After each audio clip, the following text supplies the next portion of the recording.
Praise rod जय मसीह की। मैं स्टैनली मैकवान, मेरी YouTube channel Hindi Gujarati Bible study में आपका स्वागत है। मेरे चैनल को आज अभी इसी वक्त आप सब्सक्राइब कर लीजिए और परमेश्वर के ज्ञान में आप बढ़ते जाओ। प्रभु यीशु ने अंत समय की काफ़ी निशानियाँ बताई। झूठे भविष्यवक्ता खड़े होंगे, झूठ सिखाएंगे, बहुतों को भरमाएंगे, लड़ाइयाँ होगी, मरी फैलेगी, बीमारियाँ फैलेगी, लोग मेरे नाम से आपसे बैर रखेंगे, लोग पकड़वाएंगे, आपको मार देंगे। बहुत कुछ प्रभु यीशु ने बताया और ऐसा हो भी रहा है, ऐसा हो रहा है। लेकिन मैं बोलता हूँ कि आज विश्वासी लोग क्या इस बात के लिए गंभीर है? क्या विश्वासी लोग इस बात के लिए सीरियस है? क्या ये अंतिम दिन के जो चिन्ह दिखाई देते हैं उससे क्या उनको ऐसा लगता है कि सही में मेरे प्रभु यीशु आ जाएंगे? क्या उनके अंदर जो गंभीरता दिखनी चाहिए वो है? मैं आपसे बात करता हूँ कि आपके अंदर वो गंभीरता है। क्यों नहीं आपके अंदर गंभीरता? वो जानने के लिए मेरे साथ इस वीडियो को अंत तक देखो। आओ परमेश्वर के वचन की ओर चले और बाइबल से मत्ती रचित सुसमाचार उसका 16 अध्याय और हम पढ़ेंगे पहले वचन से लेकर उसके चौथे वचन तक। फरीसियों और सदूकियों ने पास आकर उसे परखने के लिए उससे कहा, हमें स्वर्ग का कोई चिन्ह दिखा। उसने उनको उत्तर दिया, सच को तुम कहते हो मौसम अच्छा रहेगा क्योंकि आकाश लाल है, और बोर को कहते हो आज आंधी आएगी क्योंकि आकाश लाल और धूमिल है। तुम आकाश के लक्षण देखकर उसका भेद बता सकते हो, पर समयों के चिन्हों का भेद क्यों नहीं बता सकते? इस युग के बुरे और व्यभिचारी लोग चिन्ह ढूंढते हैं, पर योना के चिन्ह को छोड़ उन्हें और कोई चिन्ह न दिया जाएगा, और वह उन्हें छोड़कर चला गया।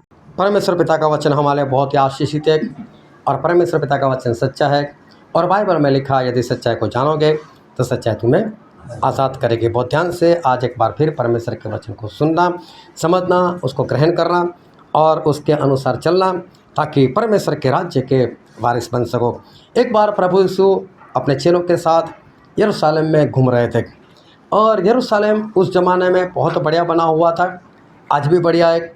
शुरू से उस ज़माने में भी वहाँ पर बिल्डिंगें हुआ करती थी और परमेश्वर का भवन जो था वो भी बहुत बढ़िया था और चेले ये सब कुछ देख रहे थे और बहुत खुश हो रहे थे। संसार की बातों को देखकर, बिल्डिंगें देखकर बहुत खुश हो रहे थे और उन्होंने यीशु मसीह से बात की, यीशु यीशु देखो क्या बिल्डिंग बनाई है, क्या परमेश्वर का भवन बनाया है। और प्रभु उसने जैसे देखा ही नहीं, लेकिन एक ऐसा शब्द निकाला मुँह से कि सारे चेले चुप हो गए। और प्रभु उसने इतना ही बोला, ऐसा वक्त आएगा एक पत्थर के ऊपर दूसरा पत्थर नहीं रहेगा। अभी देखो कोई खुशी से बता रहा है, समझ लो आपका घर है बहुत बढ़िया बना हुआ है और आप किसी को बता रहे, देखो देखो मेरा घर, देखो ये पीओपी कितना बढ़िया किया है, देखो ये लाइटिंग कितनी बढ़िया की है। और सामने वाला देखकर ऐसा बोले, ऐसा दिन आएगा एक पत्थर के ऊपर दूसरा पत्थर नहीं रहेगा। कैसा दिल में लगेगा? यहाँ चलो चेले लोगों का तो घर नहीं था, लेकिन वो लोग बहुत खुश होकर ये सारी बातें बता रहे कि देखो प्रभु कितनी बढ़िया जगह है, कितनी अच्छी अच्छी बिल्डिंग है, ये परमेश्वर का भवन तो देखो कितना बढ़िया बना है। अब प्रभु से जैसे कुछ भी नहीं, जैसे इनकी बातों को तोड़ दिया और बोल दिया, ऐसा वक्त आएगा कि एक पत्थर के ऊपर दूसरा पत्थर नहीं रहेगा। चेले सारे चुप हो गए, शांत हो गए। 3.5 साल से प्रभु यीशु के पीछे चल रहे थे। उनको मालूम था कि प्रभु यीशु क्या कहना चाहते। प्रभु यीशु ने कई बातें इन लोगों को बताई थी और इसलिए उनको मालूम था कि यीशु आज तो है हमारे साथ, कल को नहीं रहेंगे और एक बार फिर हमारे पास आने वाले। उनको ये बातें मालूम थी। अभी सारे चुप हो गए, सब शांत हो गए। चलते चलते जो जैतून नाम का पहाड़ था उसके ऊपर चले गए और जब वहाँ पर चले गए तब चेले लोगों ने अकेले में प्रभु यीशु से बात की। उनके दिमाग में यही बात दौड़ रही है, यीशु ने ऐसा कहा एक पत्थर के ऊपर दूसरा पत्थर नहीं रहेगा। और इसलिए प्रभु यीशु को चेलों ने बोला कि प्रभु यीशु आपके आने के और इस संसार के अंत के निशान क्या होंगे? उनको याद है कि प्रभु यीशु ने जो बोला वो इस संसार के अंत को लेकर बोला है और इसलिए पूछा कि प्रभु आपके आने के निशान जगत के अंत के निशान क्या होंगे, वो निशान आप हमको बताओ। और प्रभु उसने बहुत सारे निशान बताए।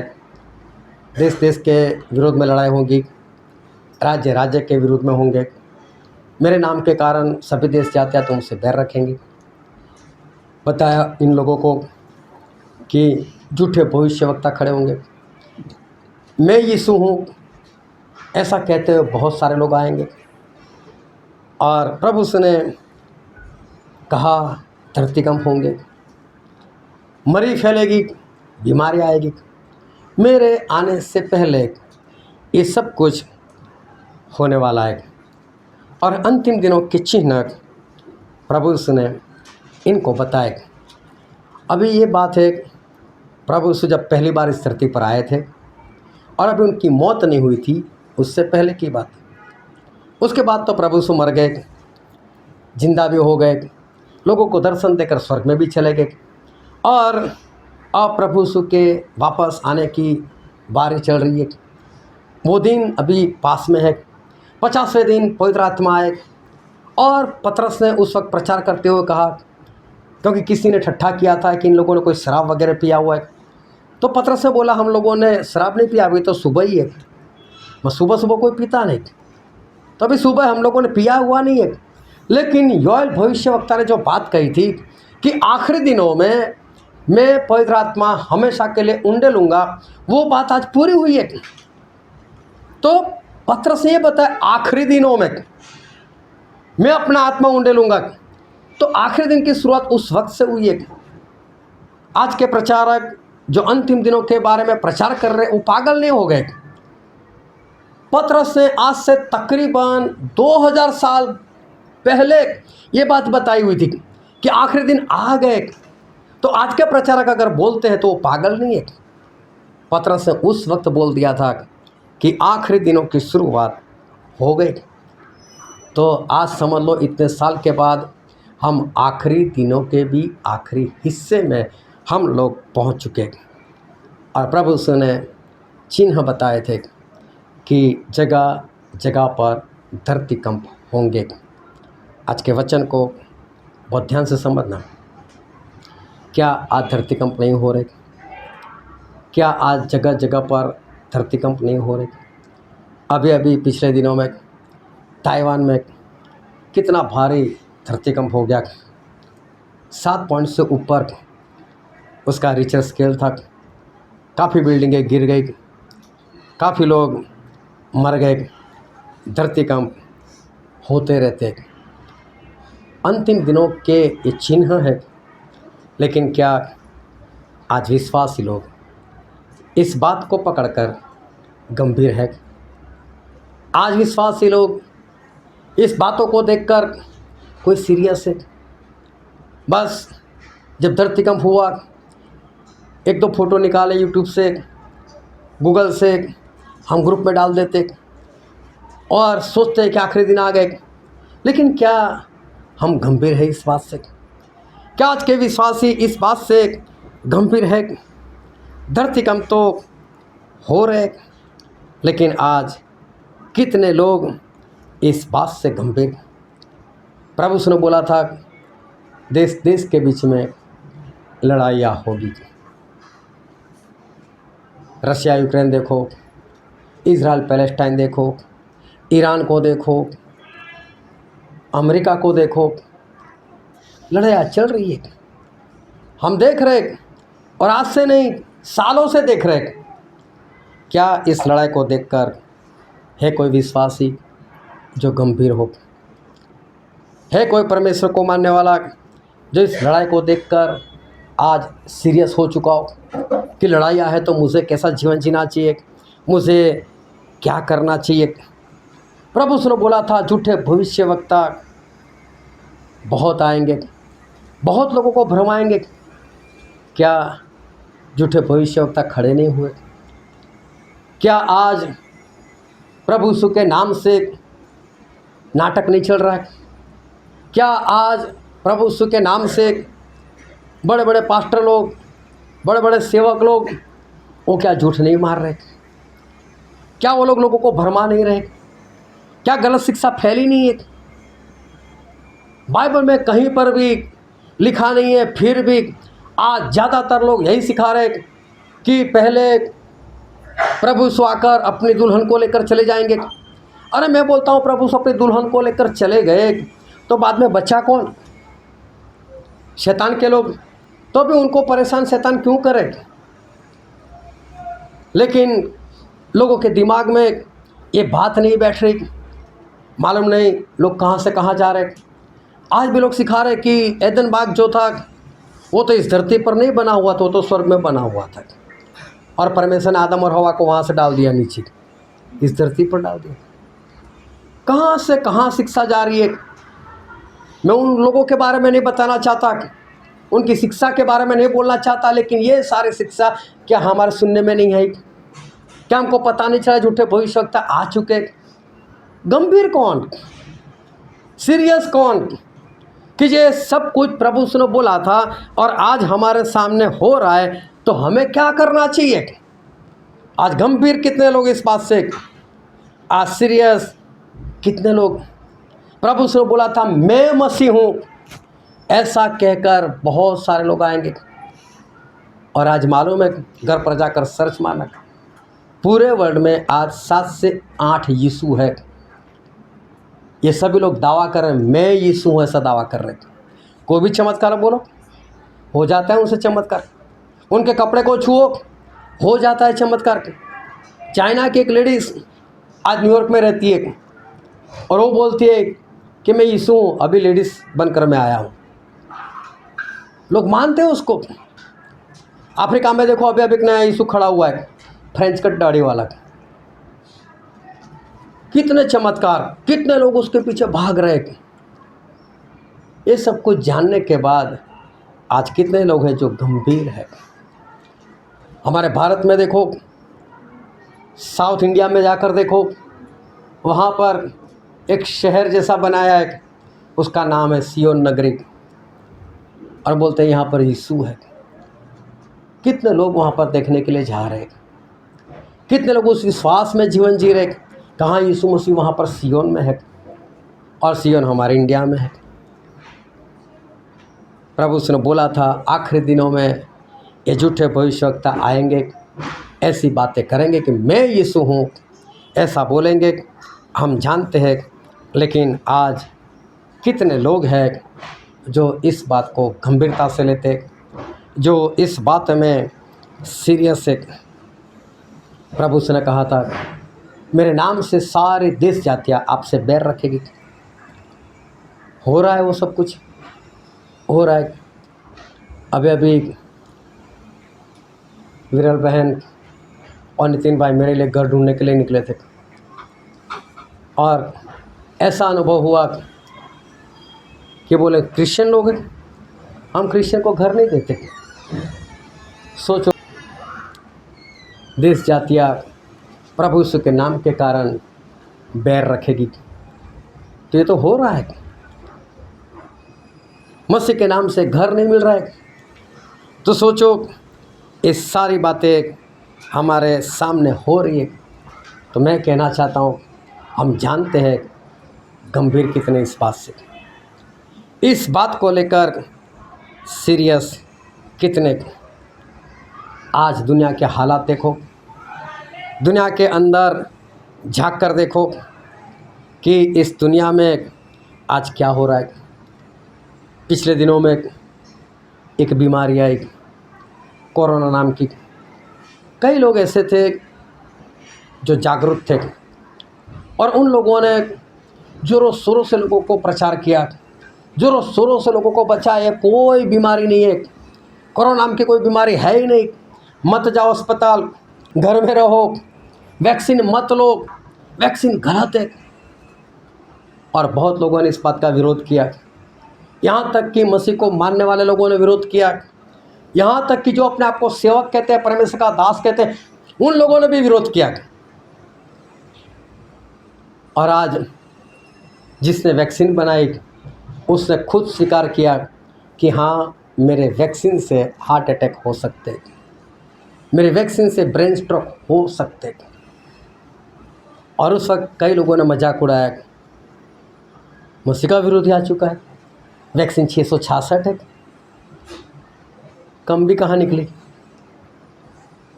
अब आज जब ये सब पूरी दुनिया को पता चल गया और जितने लोग लेकर बैठे होंगे वो तो डर कर ही चलते होंगे, कहीं मेरी बारी तो ना आ जाए। हमें मालूम है कि दुनिया में ये सब कुछ हो रहा है, लेकिन मैं ये कहना चाहता हूँ कि आज विश्वासी लोग इस बात में गंभीर कितने, इस बात से सीरियस कितने। आर्टिफिशियल इंटेलिजेंस का ज़माना आ गया, रोबोट बनना शुरू हो गया, लोहे के इंसान, मालूम नहीं कौन से मॉल में रोबोट को रखा हुआ था और वो तराजू में कुछ तोल रहा था, उसका हाथ मालूम नहीं चावल था, आटा था, मालूम नहीं कौन सी चीज़ थी, उसका हाथ सही से नहीं जा रहा था। तो वहाँ पर और कर्मचारी खड़ा था, उसने उसके हाथ को थोड़ा सीधा कर दिया और दूसरे हाथ में, ये रोबोट का हाथ में चमचा था, उसने ऐसे उसको कर दिया मारने के लिए। उसको पता चला तू कौन होता मुझे सिखाने वाला, लोहे का दिल है उसके पास। तो उसको कैसा असर हो गई, अगर समझो उसे मारा तो नहीं, लेकिन मार दिया होता तो कितना जोरों से लगता, उसकी खोपड़ी फट जाती कि नहीं। ये सब हो रहा है कि नहीं। इंसान परमेश्वर बना रहे, लेकिन आज इंसान इंसान को बना रहे। और आज मसीह के लोग ये सारी बातें देखकर कितने गंभीर या कितने सीरियस। करेंसी बदल रही है, डिजिटल करेंसी आ रही है, कैसी कैसी बैंक बन गई। आप जो एयरटेल का सिम कार्ड इस्तेमाल करते हो उसकी भी बैंक है, जियो का कार्ड इस्तेमाल करते हो तो उसकी भी बैंक है, आप जो व्हाट्सएप चलाते हो उसकी भी बैंक है। सही में है नहीं, कहीं पर कोई बिल्डिंग नहीं उनकी, कहीं पर कुछ भी नहीं, कोई कर्मचारी नहीं, फिर भी उनके जरिए आप पैसा ट्रांसफ़र कर सकते हो इधर उधर। ये सब क्या हो रहा है। और परमेश्वर ने यही बोला था, आखिरी दिनों में ज्ञान बढ़ जाएगा, इंसान का बढ़ चुका है, हम हमारी निगाहों से देख रहे। लेकिन आज विश्वासी लोग गंभीर कितने, इस बात को लेकर आज सीरियस कितने। हमारी हेल्थ की चिंता सरकार कर रही है, हम कैसे हैं, हमको कौन सी बीमारी लग सकती है, एडवांस में वो हमसे इतना प्रेम करते हैं हमारी सरकार कि हमारे लिए हेल्थ का कानून बनाकर बैठे हुए।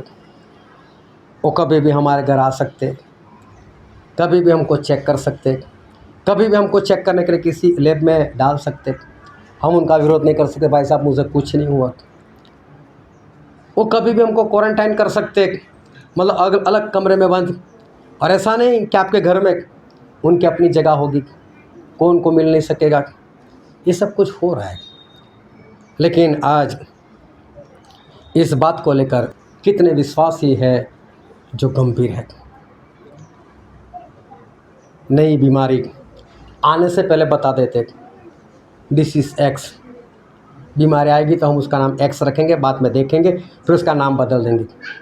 लेकिन एडवांस में बता देते डिसीज़ एक्स आएगी, 5 करोड़ लोग मर जाएंगे, लाश दफन करने के लिए जगह नहीं होगी। लोग बोल रहे हैं कि गर्मी इतनी बढ़ेगी कि रास्ते चलते लोग बेहोश हो जाएंगे, मर जाएंगे। क्यों? ये सब कुछ होने वाला था, ये प्रभु उसने बता दिया था, मर ही आएगी। तो हो रहा है सब कुछ, लेकिन आज विश्वासी लोग कितने इस बात को लेकर गंभीर है। बहुत कुछ हो चुका है, बहुत कुछ हो रहा है, लेकिन कितने लोग हैं जो आज सीरियस इस बात को लेकर, कितने लोग हैं जो इस बात को लेकर गंभीर है। क्यों आज वो गंभीरता दिखती नहीं है? क्यों आज लोगों के जीवन में वो सीरियसनेस दिखती नहीं है? क्यों ऐसा? बहुत ध्यान समझना। आज जो बातें पवित्र आत्मा आपको बताने के लिए जा रहे, वो आप सभी के दिल में है, एक एक के दिल में है। मुझे कोई मना नहीं कर सकता, ये बात मेरे दिल में नहीं है, बहुत स्पष्ट मैं कहता हूँ। क्यों लोग सीरियस नहीं है? इसका कारण है मत्ती 24 में लिखा है, 15 से लेकर 18 वचन पढ़ो तो। इसीलिए जब तुम उस उजड़ने वाली घृणित वस्तु को, जिसकी चर्चा दानियेल भविष्यवक्ता के द्वारा हुई थी, पवित्र स्थान में खड़ी हुई देखो, जो पढ़े वह समझे।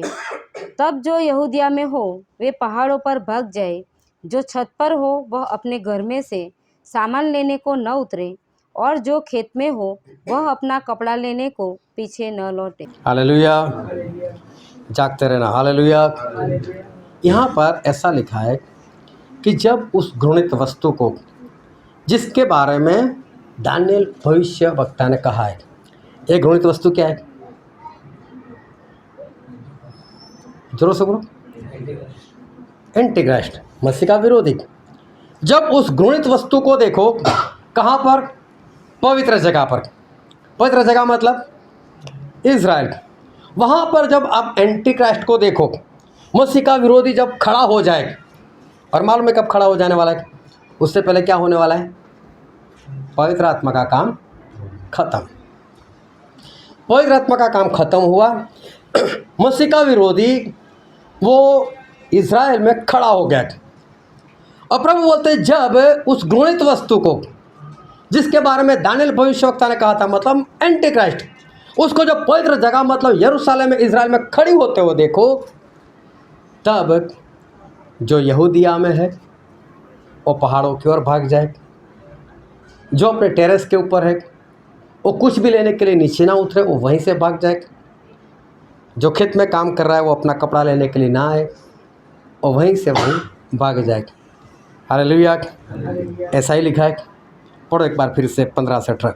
इसीलिए जब तुम उस उजड़ने वाली घृणित वस्तु को, जिसकी चर्चा दानियेल भविष्यवक्ता के द्वारा हुई थी, पवित्र स्थान में खड़ी हुई देखो, जो पढ़े वह समझे।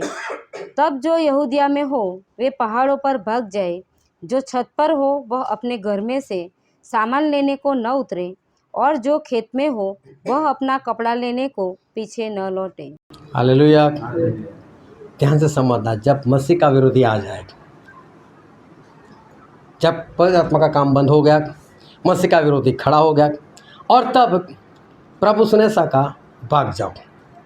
यहूदिया वाले पहाड़ों की ओर छत पर वहीं से भाग जाए, जो खेत में अपना कपड़ा लिए बिना वहीं से वो भाग जाए। और मालूम है सारे विश्वासी इसी बात को पकड़ कर बैठे, होगा ना तब हम भाग जाएंगे। हालेलुया। कोई मना नहीं कर सकता, सभी के दिल में यही बात है। प्रभु ने तो बोला है कि जब होगा तब भाग जाएंगे। अभी क्या सीरियस होना है? अभी क्यों गंभीर होना है? अभी तो निशान चल रहे हैं। मसीह का विरोधी हुआ खड़ा, गया इज़राइल में, पवित्र आत्मा का काम बंद हुआ, तो भागेंगे। बैठो ना अभी तो। क्यों? कोई सीरियस नहीं, क्योंकि उनको मालूम है कि प्रभु ने भागने को बोला है। और कब भागने को बोला है? जब मसीह का विरोधी आ जाएगा, तब प्रभु ने भागने को बोला है। तो इनको मालूम है कि जब मसीह का विरोधी आ जाएगा तो हम लोग भाग जाएंगे। क्या लोग ऐसा नहीं सोचते कि जब होगा तब हम भाग जाएगा? मैं ऐसा बोलता हूँ कि जिस वक्त मसीह का विरोधी खड़ा हो जाएगा, क्या विश्वासी लोगों को पता चल जाएगा कि मसीह का विरोधी खड़ा हो गया? सभी का मानना यही है। हाँ, उसमें कौन सी बड़ी बात है?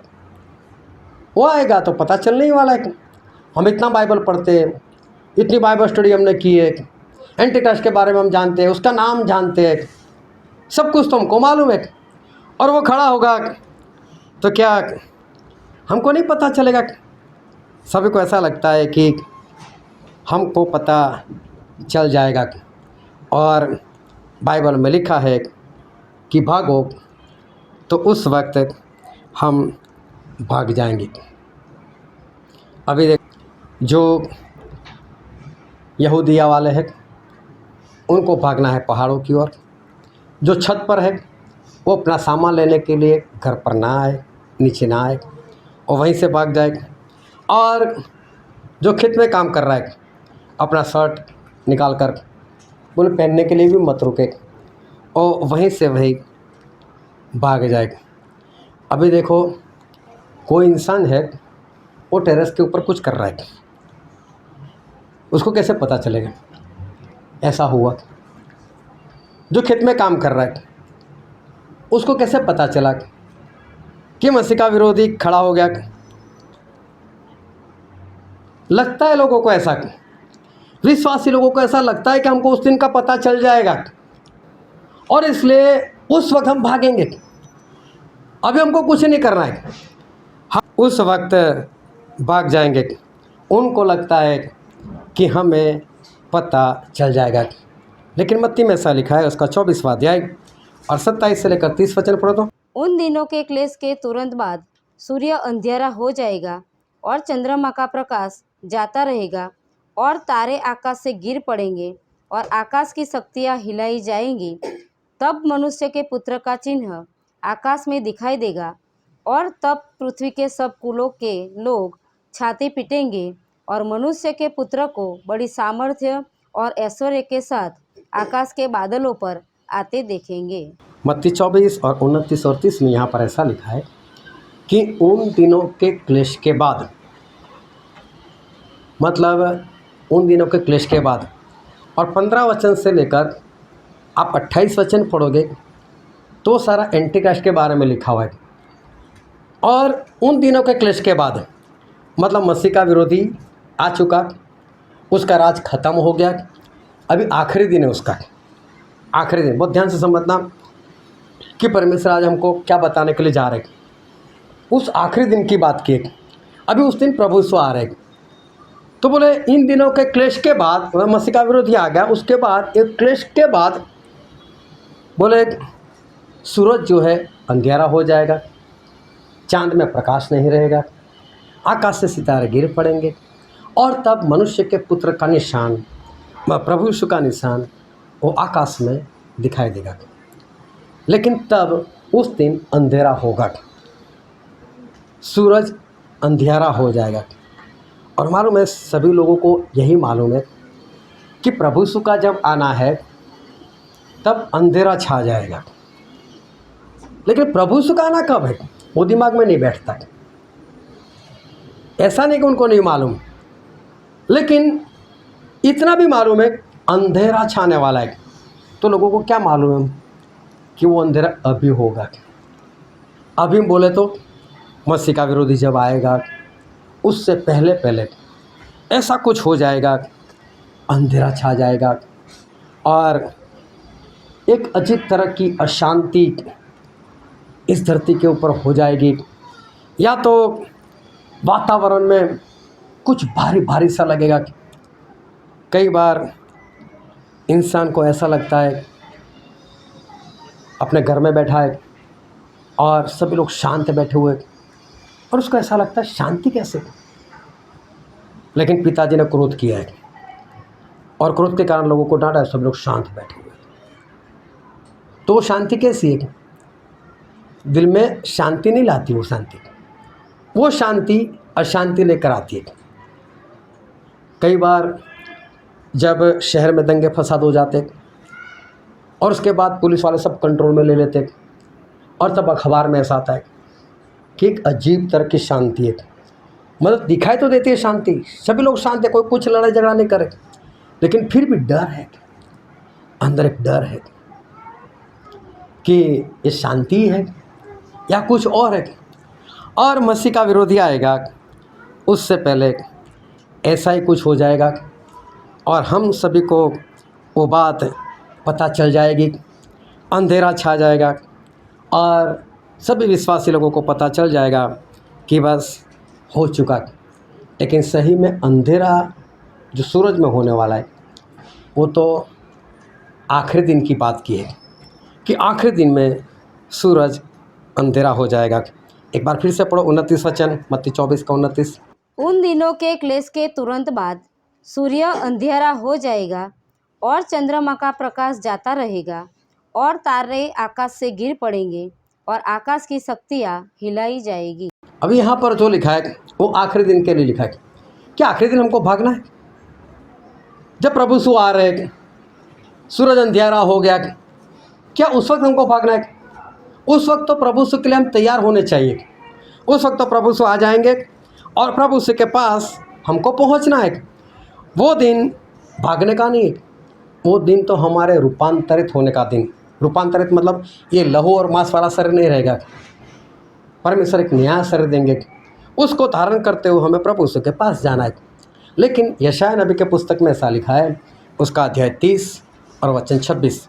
उस समय यहोवा अपनी प्रजा के लोगों का घाव बांधेगा और उनकी चोट को चंगा करेगा। तब चंद्रमा का प्रकाश सूर्य का सा और सूर्य का प्रकाश 7 गुना होगा, अर्थात सप्ताह भर का प्रकाश एक दिन में होगा। यहाँ पर जो लिखा है कि सूरज की रोशनी बढ़ने वाली है और सूरज की रोशनी 7 गुना बढ़ जाएगी। अभी ध्यान से समझना, सूरज की रोशनी 7 गुना बढ़ गई, मतलब अभी जो प्रकाश है उससे 7 गुना हो गया। फिर प्रकाशित वाक्य में ऐसा लिखा है, प्रकाशित वाक्य उसका अध्याय 6 और वचन 12। जब उसने 6वीं मुहर खोली तो मैंने देखा कि एक बड़ा भूकंप हुआ और सूर्य कंबल के समान काला और पूरा चंद्रमा लहू के समान हो गया। सूरज कंबल के समान काला, यहाँ सही में जो वचन कहना चाहते हैं वो कैसा है कि जैसे सूरज के ऊपर एक कंबल डाल दिया हो, लेकिन वो कंबल कैसा? बालों से बना हुआ कंबल, और उसके कारण बालों के बीच में जो छेद रहता है, मतलब कोई भी कपड़ा होता है ना, ऐसे बनता है, देखना ऐसे एक एक दूसरे के साथ ऐसे जुड़ते हैं, जो उसके धागे होते हो, तो वो धागों के बीच में से प्रकाश तो आएगा सूरज का, जैसे उसके ऊपर डाल दिया। लेकिन उससे पहले रोशनी कितनी हो गई थी? 7 गुना। अब एक कंबल डालने से रोशनी कितनी हो गई? जितनी पहले थी।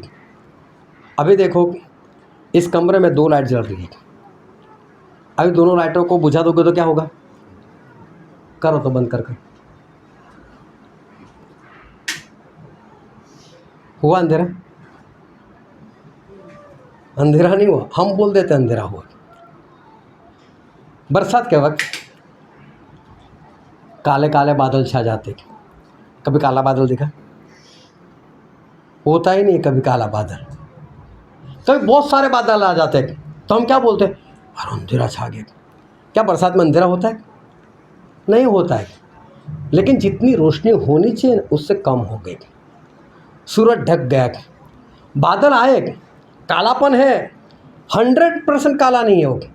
जिस तरह से हमारे बाल काले होते हैं ना, ऐसे काला बादल काला कहाँ हो जाता है बादल। लेकिन वो हम बोल देते हैं कि जैसे अंधेरा हो गया, जैसे हम बोलते हैं कि बादल काले काले हो गए। ना बादल इतना काला होता है, लेकिन यह हमारी बात करने की रीति है। उसी तरह से बाइबल में यही बात लिखी, सूरज अंधेरा हो गया। अभी ध्यान से उस सिचुएशन को देखना। 7 गुना था पहले, उसकी रोशनी बढ़ गई थी, वो 7 गुना वापस कम कर दी गई, पहले के समान ही हो गए। लेकिन जिन्होंने 7 गुना देखा तो क्या बोलेंगे? यार अंधेरा हो गया। अभी देखो उसी वक्त यीशु मसीह आ रहे। यीशु मसीह कैसे आएंगे? आग की ज्वाला में, अपने तेज के साथ। तो प्रकाश तो उनका भी है। और सूरज किसने बनाया? प्रभु उसने बनाया। तो जो बनाने वाला है, सूरज का बाप कौन है? प्रभु यीशु। और याकूब की पत्री 1:17 में लिखा भी है कि प्रकाशों के पिता। तो प्रभु यीशु कौन है? प्रकाश के पिता। सूरज के बाप कौन है? वो आएंगे तो अंधेरा रहेगा। हालेलुया। समझने वाली बात है। वो सूरज की बात करें, जितनी रोशनी थी उतनी नहीं रही, कम हो गई। इसलिए लोग बोलेंगे अंधेरा, लेकिन तभी तो प्रभु यीशु आ रहे, अपनी रोशनी के साथ वो आ रहे। और वो तो आखिरी दिन है। कौन भागेगा आखिरी दिन? आखिरी दिन वो भागने के लिए नहीं है। आखिरी दिन तो परमेश्वर प्रभु यीशु के पास आसमान में पहुंचने का दिन है। हालेलुया। तो बहुत ध्यान से परमेश्वर के वचन जो है वो समझते रहना। क्यों लोग आज गंभीर नहीं? सारी निशानियां तो पूरी हो रही है, लेकिन क्यों आज लोग गंभीर नहीं? उनको ऐसा लगता है कि जब प्रभु यीशु का आना होगा ना, तब वातावरण में कुछ बदलाव आ जाएंगे, और ऐसा कुछ बदलाव आ जाएंगे जिसके कारण हमको पता चल जाएगा, और इस कारण हम उस वक्त भाग जाएंगे। वातावरण में अजीब सा बदलाव आ जाएगा। हो सकता है वातावरण भारी भारी लगने लग जाए, ऐसा कुछ हो जाए, लेकिन ऐसा कुछ भी नहीं होने वाला। कोई अशांति जैसा या अजीब तरह की शांति, ऐसा कुछ वातावरण में आपको नज़र नहीं आएगा। मालूम है क्यों? प्रभु से ने बोला, जिस वक्त लूत का वक्त था और जैसा नूह का वक्त था, वैसे ही मेरे आने के दिन होगा। लोग खाते थे, पीते थे, शादी करते थे, करवाते थे, तो ये सारे काम चालू है ना उस वक्त। अभी अंधेरा होगा तो कोई शादी करवाएगा, और शांति होगी लोग तो लोग क्या शादी करवाएंगे? उस वक्त शादी हो रही है कि नहीं? लोग घर बना रहे हैं कि नहीं? यही सारे काम सब कुछ चल रहा है। तो लोग गंभीर क्यों नहीं? उनको ऐसा लगता है कि वातावरण में कुछ ऐसा हो जाएगा, हमको पता चल जाएगा और उस वक्त हम भाग जाएंगे। प्रभु ने बोला ना, भाग जाना, हम भाग जाएंगे। लेकिन ऐसा कुछ होने वाला है ही नहीं। जो इंसान समझता है ऐसा कुछ होने वाला नहीं, उनको लगता है कि जब ऐसा होगा तब हम एक सेफ जगह पर भाग जाएंगे। अब परमेश्वर की बातों को अच्छे से समझना। अगर कोई ऐसा सोचता है और सोच ही रहे सब कि जब ऐसा कुछ होगा तब हम भाग जाएंगे, जब लगेगा अब कोई रास्ता नहीं और मसीह का विरोधी खड़ा हो गया तो हम लोग भाग जाएंगे। सभी लोग सोचते हैं, सारे विश्वास सोचते ऐसा कुछ होगा तब हम भाग जाएंगे।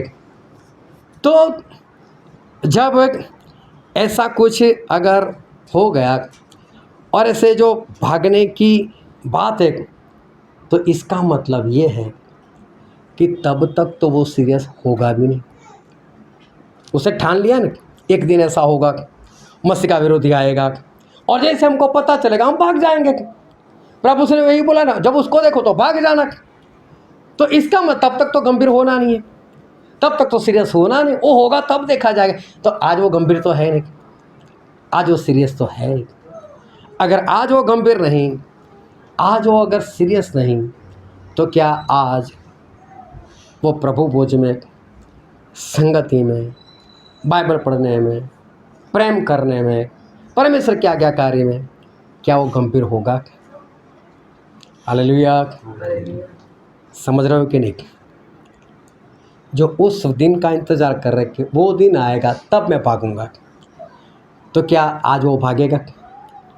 वो तो एक दिन सोचकर बैठा है कि जब ऐसा दिन आएगा तब मैं भाग जाऊंगा। तो क्या आज वो भाग सकता है? आज वो सीरियस नहीं, आज वो गंभीर नहीं। जब धरती कंप हो रहा है तब वो गंभीर नहीं, जब बीमारियां फैल रही है तब वो गंभीर नहीं, जब लड़ाइयाँ हो रही है तब वो गंभीर नहीं, जब प्रभु यीशु के नाम से सताए जा रहे लोग बैर रखते तब इंसान गंभीर नहीं, जब झूठे भविष्यवक्ता खड़े हो गए तब लोग गंभीर नहीं। तो क्या उस दिन, जिस दिन का वो इंतज़ार कर रहा है, क्या उस दिन अचानक से गंभीर हो जाएगा? क्या उस दिन अचानक से गंभीर नहीं हो सकता। जब धरती का ज्ञान इतना बढ़ रहा है तब इंसान गंभीर नहीं, तो उस वक्त इंसान कैसे गंभीर हो सकता है? कैसे वो सीरियस हो जाएगा और कैसे वो भागेगा? ये बात नहीं हो सकती। जो आज गंभीर नहीं, वो उस वक्त भी गंभीर नहीं। अचानक से एंटी क्राइस्ट का उठना और अचानक से गंभीर हो जाना, ये बात नहीं बन सकती, क्योंकि प्रभु ने कहा है। एक वचन पढ़ते हैं, मत्ती उसका 24वां अध्याय और 24, 25 और 26 वचन। क्योंकि झूठे मसीह और झूठे भविष्यवक्ता उठ खड़े होंगे और बड़े चिन्ह और अद्भुत काम दिखाएंगे कि यदि हो सके तो चुने हुए को भी भरमा दे। देखो, मैंने पहले से तुमसे यह सब कुछ कह दिया है। इसीलिए यदि वे तुमसे कहें, देखो वह जंगल में है, तो बाहर न निकल जाना, या देखो वह कोठरियों में है, तो विश्वास न करना। देखो, झूठे भविष्यवक्ता आएंगे और झूठे मसीह खड़े होंगे और ऐसा बोलेंगे कि मैं ही मसीह हूँ। लेकिन प्रभु से ने ऐसा बोला, उस वक्त मत भागना। कोई बोले कि वो जंगल में है, मतलब यीशु आ गए, मसीह आ गए वो जंगल में, तो बोले मत भागना। पहाड़ पे है तो मत भागना, कहीं पर भी बोले, लेकिन उस वक्त मत भागना। क्यों? कारण ये है, आगे पढ़ो उसका 27 वचन। क्योंकि जैसे बिजली पूर्व से निकलकर पश्चिम तक चमकती है, वैसे ही मनुष्य के पुत्र का भी आना होगा। जिस तरह से बिजली चमकती है, तो बिजली चमकती है तो क्या हमको पता नहीं चलता? आप चाहे घर में बैठे रहो, चाहे आपके सारे दरवाजे बंद हो, बिजली चमकती, उसकी चमक आपके घर में आई भी नहीं, फिर भी आपको पता चल जाएगा बिजली चमकी। क्यों? क्योंकि वो अपनी गर्जन के साथ आती है, पता चल ही जाता है कि बाहर बिजली हुई। हालेलुया।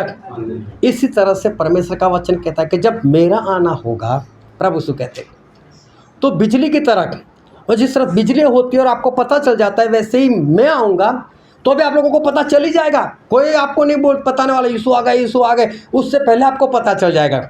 इसके लिए प्रभु यीशु क्या बोलते हैं? किसी के पीछे मत जाना। कोई बोले यहाँ पर यीशु है या वहाँ पर यीशु है, तो बोले मत जाना। फिर आगे पढ़ो उसका 28 वचन। जहाँ लोथ हो वहीं गीध इकट्ठे होंगे। जहाँ लोथ हो, मतलब डेड बॉडी हो, वहाँ पर गीध इकट्ठे होंगे। गीध जो है अशुद्ध पक्षी है, लेकिन प्रभु से यहाँ पर उदाहरण अपने ले दिया है। बात किसकी चल रही है? प्रभु से की मौत की, प्रभु से के दूसरी बार आने की बात चल रही है। मैं जब दूसरी बार आने वाला हूँगा और लोग बोलेंगे यीशु यहाँ पर है, वहाँ पर है, मत भागना, क्योंकि मेरा आना बिजली के समान है। मतलब बिजली आती है तो पता चल जाता है, मैं आऊँगा तो अभी पता चल जाएगा। जब डेड बॉडी होती है तो क्या गिद्ध को लोग इनविटेशन देने के लिए आते, भाई साहब यहाँ पर डेड बॉडी पड़ी, आ जाना नाश्ता करने के लिए, खाने के लिए। उसको खुद पता चल जाता है गिद्ध को कि यहाँ पर डेड बॉडी है। मान लो उसको खुशबू आती होगी, दिखाई देता होगा, चाहे जो भी हो, लेकिन उसको पता चल जाता है और वो वहाँ पर खाने के लिए बहुत सारे गिद्ध जो होते हैं वो इकट्ठे हो जाते। तो यहाँ पर प्रभु उस डेड बॉडी को अपने साथ तुलना करे, वो डेड बॉडी में हो, और गिद्ध कौन लोग हैं? हम लोग हैं। जहाँ पर प्रभु उस बादलों के ऊपर जितने विश्वासी है, पवित्र आत्मा से भरे हुए, उनको स्वर्गदूत उठाकर उनके पास लेकर चले जाएंगे। हालेलुया। तो किसी के कहने से, किसी के बोलने से, किसी के पीछे हमें नहीं भागना है। और फिर भी अगर लोग ऐसी बातों में फंस जाए, अगर फिर भी लोग कहीं न कहीं भागे और कहीं न कहीं किसी न किसी के पीछे चलने वाले बने, तो इसका मतलब क्या है? आज मालूम है, जिस तरह से मैं प्रचार करता हूँ एक जगह पर खड़े रहकर, और अगर कोई पास्टर अपने हाथ में माइक लेकर, पूरा स्टेज है उसके पास, कभी इधर घूमता है, कभी इधर घूमता है, प्रचार करता है, कुछ ज़ोरों से वो आवाज़ करता है, और मानो यार यीशु तो यहीं पर है यार, चलो वहाँ पर चलते। क्यों होता है ऐसा? जो आज नहीं समझ पा रहे, क्या कोई प्रचारक एक जगह पर खड़ा रहकर प्रचार करे तो इसका मतलब वहाँ पर पवित्र आत्मा नहीं है? क्या अगर स्टेज है, बड़ी आवाज़ है, जोरों जोरों से कोई एक्शन मारकर प्रचार कर रहा है, तो वहाँ पर है क्या प्रभु से? लेकिन फिर भी लोग भागते कि नहीं ऐसी जगह पर?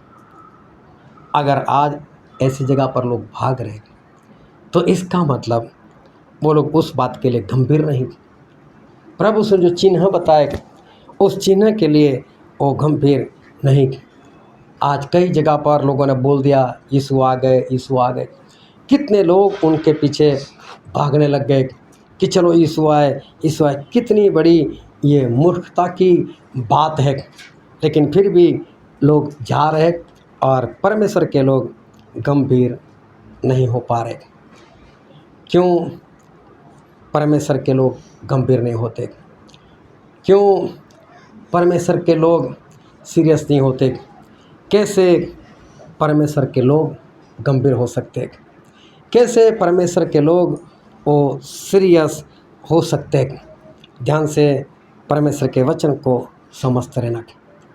अगर आज कोई संगति के लिए सीरियस है, अगर आज कोई प्रभु भोज के लिए सीरियस है, अगर आज कोई आज्ञाकारी के लिए सीरियस है, अगर आज कोई पवित्र आत्मा के लिए सीरियस है, तो समझ लो वो आगे चलकर भी वैसा ही रहेगा। लेकिन जो आज संगति के लिए, गंभीर नहीं, प्रभु भोज के लिए गंभीर नहीं, आज इंसान आज्ञाकारी के लिए गंभीर नहीं, पवित्र आत्मा के लिए गंभीर नहीं, तो समझ लो अचानक से उसका कुछ भी नहीं हो सकता।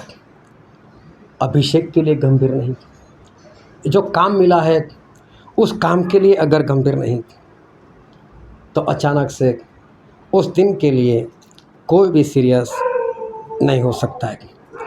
लेकिन कई लोग ऐसा नहीं मानते, उनको ऐसा है कि नहीं हम गंभीर हो ही जाएंगे। अभी समझ लो मसीह का विरोधी खड़ा हो गया। प्रभु ने यही बोला कि जब वो खड़ा हो जाए तो भाग जाना, अगर लोग उसका इंतज़ार कर रहे हैं। लेकिन मैं बोलता हूँ कि मसीह का विरोधी खड़ा हो गया, उससे पूरी धरती पर राज करना भी शुरू कर दिया, लेकिन समझो उसने अपना चेहरा ढक कर रखा है। और आपको जिस इंसान का नाम मालूम है कि जो मसीह का विरोधी है, लेकिन उसने अपने चेहरे से नकाब नहीं उतारा, तो अगर उसने अपना नाम जाहिर नहीं किया तो क्या समझोगे आप? परिस्थिति तो हो गई वैसे ही, कब्जा तो कर ही लिया, अमेरिका पर हमला हो ही गया, लेकिन उसने अपना नाम जाहिर नहीं किया, तो तब तक इंसान क्या करेगा? वो तो अंधेरे में रहेगा।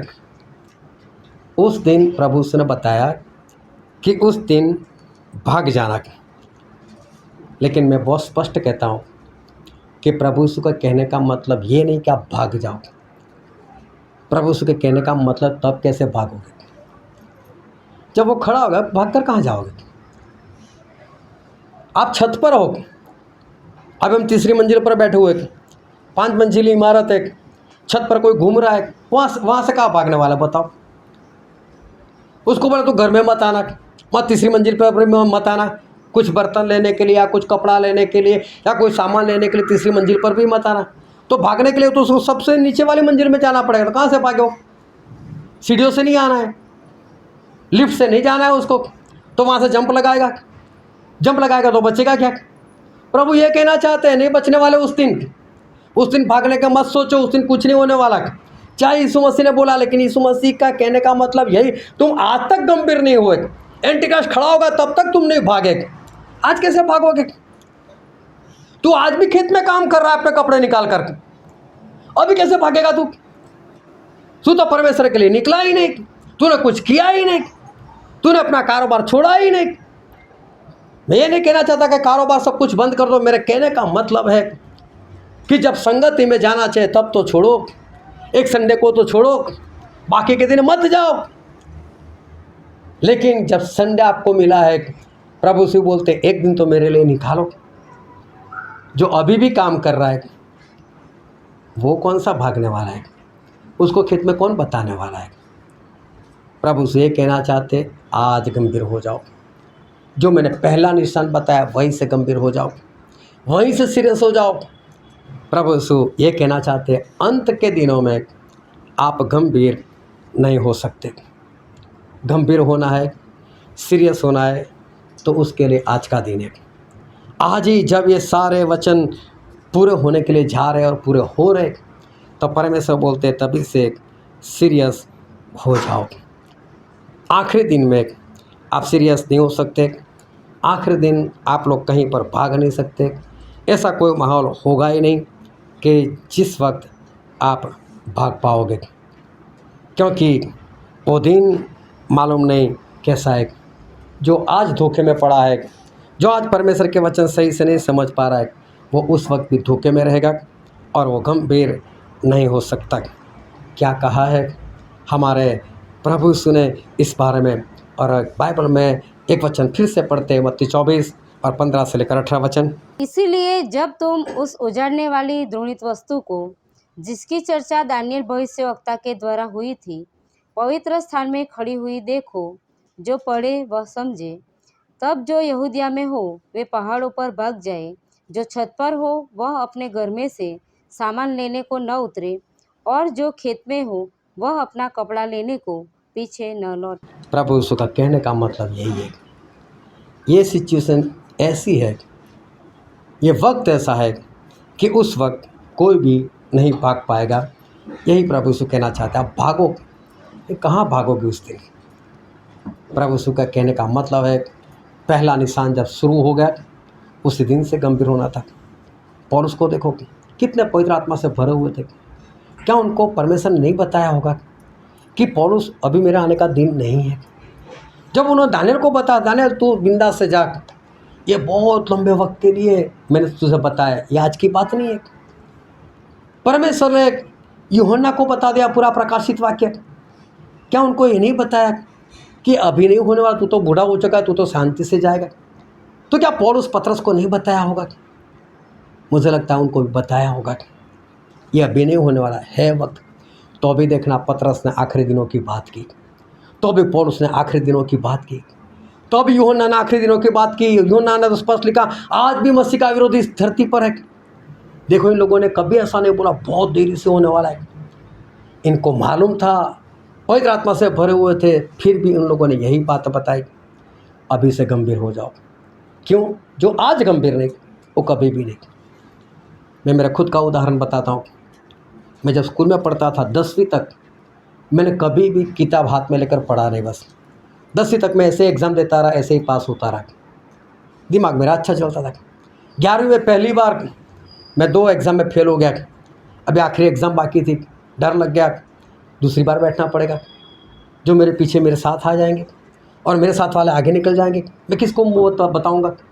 डर लगा, शर्म लगी, और मैंने आखिरी 2 महीने मेहनत की, और मालूम है 60 में 1% कम, बस इतने परसेंटेज आ गए। मैं बहुत खुश हो गया। अभी तो 12वीं में पहले से ही करूँगा। 11वीं तक नहीं किया तो 12वीं में कैसे कर पाता? नहीं हुआ सीरियस। कोई बात नहीं, कॉलेज में मैंने सोचा कि पहले दिन से पढ़ूंगा, अच्छे परसेंटेज लेकर आऊँगा। लेकिन जो 12वीं तक नहीं सीरियस हुआ था, कॉलेज में क्या सीरियस होने वाला था? नहीं हुआ मैं सीरियस। वहाँ पर भी आखिरी 2 महीने पढ़ कर मैंने एग्ज़ाम दी, पास होता रहा। जो आज गंभीर रहे ना, वो अचानक से कभी भी गंभीर नहीं हो सकता। जो आज सीरियस नहीं, वो कभी भी सीरियस नहीं हो सकता। प्रभु से ये कहना चाहते हैं कि मैंने निशान बता दिए, अभी से तैयार हो जाओ। लेकिन मालूम है, लोगों को ये बात नहीं दिखाई देती, लोगों को कुछ और दिखाई देता है। और मालूम है क्या दिखाई देता है? जो वचन आज हमने पढ़ा था, मत्ती उसका 16 अध्याय और 1 से 4 वचन हमने पढ़े थे। एक बार फिर से पढ़ो पहला वचन। फरीसियों और सदूकियों ने पास आकर उसे परखने के लिए उससे कहा, हमें स्वर्ग का कोई चिन्ह दिखा। अभी लोग आए और प्रभु उसको बोलने लगे, हमें कोई चिन्ह बता, और तू ही मसीह है कि नहीं, हमें बता। फिर आगे पढ़ो। उसने उनको उत्तर दिया, सांझ को तुम कहते हो मौसम अच्छा रहेगा क्योंकि आकाश लाल है, और भोर को कहते हो आज आंधी आएगी क्योंकि आकाश लाल और धूमिल है। देखो, प्रभु ने इनको ऐसा बोला कि आप मेरे पास चिन्ह मांगते हो कि मैं कौन हूँ? अभी चिन्ह की क्या जरूरत है? अभी देखो, इंसान अगर प्रार्थना कर रहा है तो पता ही चल जाएगा नहीं मसीह को मानने वाला है। अभी उसको पूछे, तू मसीह को मानता है? अगर कोई बोलता है मैं 12वीं पास हूँ, उसको जाकर आप 10वीं की पास, तो मूर्खता नहीं है? तो प्रभु से यही कहना चाहते हैं, मेरे पास क्या निशान मांगते हो? मेरे प्रचार को देख लो, मेरे चमत्कार को देख लो, क्यों मेरे पास निशान मांगते हो? फिर प्रभु से उनको ऐसा कहा, आप ऐसा कहते हो कि सुबह वातावरण साफ होगा, सूरज दिखेगा, क्यों शाम के वक्त आप देख लेते हो कि आकाश कैसा दिखता है? लाल। शाम के वक्त आकाश का लाल दिखना मतलब सूरज डूब रहा है और सूरज की रोशनी उस आसमान में गिर रही है, मतलब बादल नहीं है।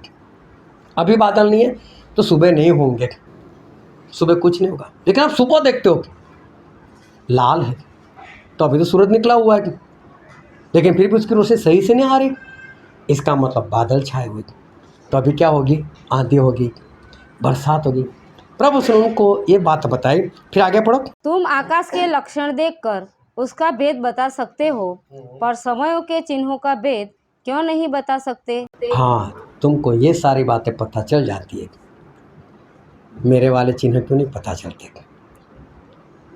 आज लोगों को पता चल जाता है ना। आज कई लोग बोलते हैं ना, आपके गूगल पे भी आ जाता है ना, हीट वेव आएगा, इतना तापमान रहेगा, बरसात आने वाली है, पता चल जाता है। ये सारी बातें तो पता चलती है, लेकिन प्रभु यीशु ये कहते हैं मेरी बातें नहीं पता चलती, मैं आने वाला वो सब नहीं दिखाई देता, मेरे आने के निशान नहीं पता चलते, वो चिन्ह नहीं पता चलता। ये सांसारिक सारे चिन्ह पता चल जाते, इंसान को देखकर लोग समझ जाते हैं ऐसा है वो वैसा है, उसके पहरावे से पता चल जाता है ऐसा है वैसा है। प्रभु यीशु बोलते हैं ये सब कुछ आप समझ जाते हो, लेकिन आपको ये बात नहीं समझ आती मेरे वचन के चिन्ह की, मैंने जो बताया उस बात में समझ नहीं आती। आपको वो सारे चिन्ह पता चल जाता है, लेकिन मेरे वाले चिन्ह क्यों नहीं? सांसारिक चिन्ह पता चल जाते हैं, लेकिन आत्मिक चिन्ह क्यों नहीं पता चलते? सांसारिक चिन्ह सांसारिक लोगों को पता चल जाता है, और आत्मिक चिन्ह आत्मिक लोगों को पता चलेगा। प्रभु ने कोई चिन्ह नहीं दिया, कोई चिन्ह नहीं दिया। बोले ये व्यभिचारी लोग वो मेरे पास चिन्ह मांगते थे, लेकिन चेले अकेले में थे। प्रभु ने सारे निशान बता दिए कि जब मैं दूसरी बार आने वाला होऊंगा उससे पहले धरती पर क्या क्या होगा। कौन सी ऐसी बातें मुझे पढ़कर बाद में बताना। मत्ती 24, मरकुस 13, लूका 21, ये तीनों अध्याय पढ़कर बताना कौन सी ऐसी बात जो आज नहीं हो रही है। सब कुछ हो रहा है, आज गंभीर कितने लोग। प्रभु यीशु ने बताया वो जो चिन्ह है उसमें सीरियस कितने। बस सभी को एक ही बात मालूम है, होगा तब भाग जाएंगे, होगा तब भाग जाएंगे। ये अपने दिल से निकाल दो, ये अपने दिल से निकाल दो। भागने का वक्त शाऊल राजा के पास बहुत था, लेकिन जिस दिन उसने भागना चाहा तब नहीं भाग पाया, ख़त्म हो गया। आज परमेश्वर हमको वक्त दे रहे कि जीवन के लिए भागो। जीवन किस में है? संगति में। जीवन किस में है? उनके मांस में, उनके लहू में। जीवन किस में? उनकी आराधना में। जीवन किस में? उनके वचन में। जीवन किस में है? ये जीवन की रोटी है, उसमें जीवन है। वो जीवन का जल है, उसमें जीवन है। आज इनके लिए भागो, कल नहीं भागना पड़ेगा। लेकिन जो आज इस बात के लिए नहीं भाग रहा वो उस वक्त कैसे भागेगा? भूल जाओ उस बात को कि प्रभु उसने हमको बोला है। कोई वातावरण बदलने वाला नहीं, कोई अंधेरा पहले होने वाला नहीं, कोई ऐसी चीज़ नहीं होने वाली जिसके कारण आपको ऐसा लगे बस अभी भागना चाहिए। ऐसा कुछ नहीं होने वाला। लोग खाते पीते होंगे, शादी करते होंगे, करवाते होंगे, घर बनाते होंगे, सारे काम इस धरती पर चल ही रहे होंगे जैसा आज चलता है। तो किसी वक्त के इंतज़ार में मत रहो। हमारे पास आज ही वक्त है, आज ही भागो। कल हमारे पास वक्त नहीं है। प्रभु से यही कहना चाहते हैं कि मेरा चिन्ह वो हो रहा है, सब कुछ पूरा हो रहा है। आज भागना है तो भागो जीवन के लिए। कल जीवन के लिए भागना चाहोगे तब आप भाग नहीं पाओगे। हालेलुया। आओ सभी अपनी आंखों को बंद करें, अपने मस्तकों को प्रभु से आगे झुकाए। मेरे प्रियो, ये वक्त है कि हम अपने आप को जांचें, हम अपने आप को परखें। क्या आज मेरा सोचना ऐसा ही है जैसा वचन में हमने पढ़ा? क्या आज मैं यही सोच रहा हूँ कि जब ऐसा होगा तब मैं भाग जाऊँगा? क्या मैं उस दिन का इंतज़ार कर रहा हूँ कि जब मसीह का विरोधी खड़ा हो जाए और तब मैं भाग कर किसी सुरक्षित जगह पर चले जाऊँ? जीवन के लिए भागना है तो आज भागो। जीवन संगति में है, जीवन प्रभु भोज में है, जीवन जीवन की रोटी में है, जीवन जीवन के जल में है। प्रभु सु जीवन का दाता है, उनमें जीवन है। अगर आज आप गंभीर उस बात के लिए नहीं भाग रहे तो कल को जब आपको भागना पड़ेगा और आप जीवन के लिए भागोगे तब जीवन नहीं मिलेगा। शाऊल राजा बहुत भागे, लेकिन आखिर में खुद ही की तलवार से खुद ही मारे गए, नहीं भाग पाए। उस दिन कोई भी नहीं भाग सकता। आज गंभीर होना है। प्रभु से के सारे निशान खत्म हो चुके हैं, चल भी रहे। बस आप मसीह का विरोधी कभी भी खड़ा हो सकता है, पवित्र आत्मा का काम कभी भी बंद हो सकता है। उससे पहले अपने आप को तैयार करो, आज जीवन के लिए भागो, ताकि कल जीवन के लिए ना भागना पड़े। तो कल जो भागेगा उसके पास जीवन है भी नहीं। ये सारे वचन समझने के लिए, ग्रहण करने के लिए, उसके अनुसार चलने के लिए प्रभु यीशु की कृपा हम सभी पर होने पाए।